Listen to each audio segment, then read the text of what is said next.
What's going on, everyone? Welcome back to the channel. My name is Steve Nadeau, and for today we have a very special unboxing and review as well as on feet. This is the Adidas Yeezy Boost 700 Magnet. So this was a YeezySupply exclusive that dropped just a few days ago. The shipping was very fast, but I was able to get my size. It was a very strange release. It got pushed back a few days originally and was kind of difficult to get, but I was able to get my size.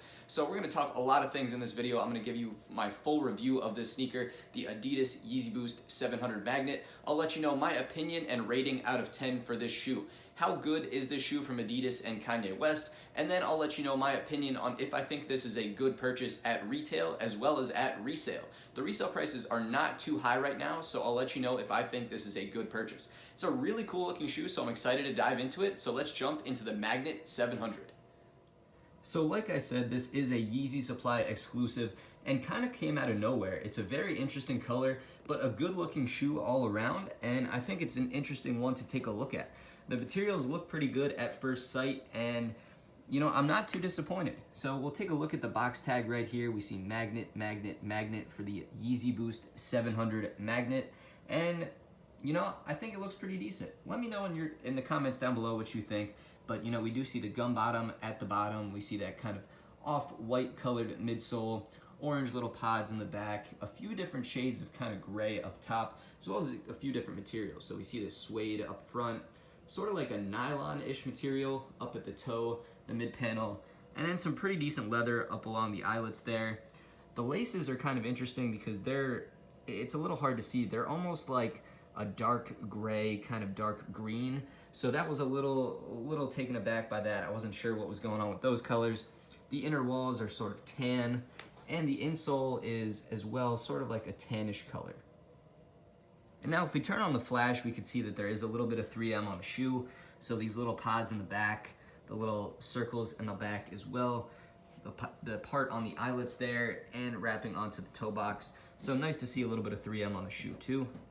If we move to the back of the shoe, this top material is sort of that nylon like I mentioned before, some decent suede, a little bit of black on the white midsole, and that gum bottom on the outsole. And if we take a full look at the outsole here on the right shoe, we can see the little pods of Boost peeking through, but that all gum outsole for the Yeezy Boost 700. And then here is a look at the size tag for those who want to see these numbers. Yeezy Boost 700, all the different sizes. It comes with these tags attached. Like I said, the kind of tan colored insole, we see Adidas, Yeezy, and no other branding actually. On the 700 V2s, we see a triple branding of Ortholite as well, but not on these. And then here is a look at the size tag. It's a little bit hard to see, but I'll get you those numbers as well right there. All right, so now that we've taken a full look at the shoe up close, the Magnet 700 is an interesting shoe to say the least, and pretty decent looking. So what we're gonna do now is I'll get them laced up and I'll show you what the Adidas Yeezy Boost 700 Magnet looks like on feet.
Alright, so now that we've taken a look at the Magnet 700 on feet, the results are in. I will let you know my final opinion on this shoe.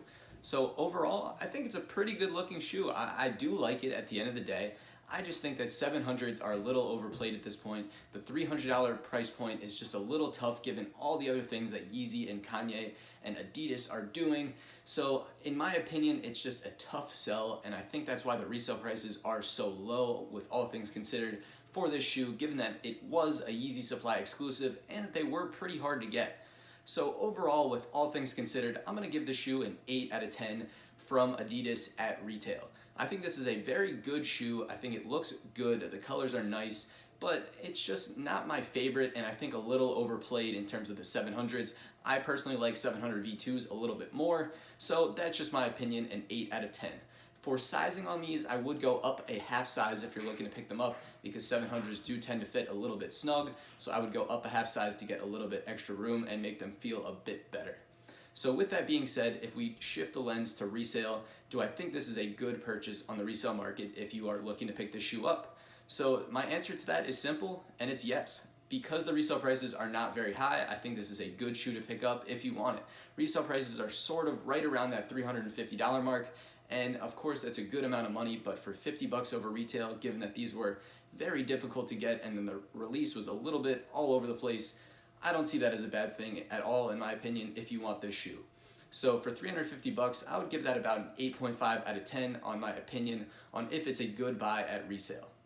So now that we've gotten all that out of the way, please let me know if you have any questions about this shoe. I'll help you get those questions answered, and let me know your experience picking up this shoe if you tried to cop it. Is this something you're going to pick up now, maybe later? What are your thoughts? So with all that out of the way, thank you guys for watching. I really do appreciate it, and I'll catch you guys on the next video.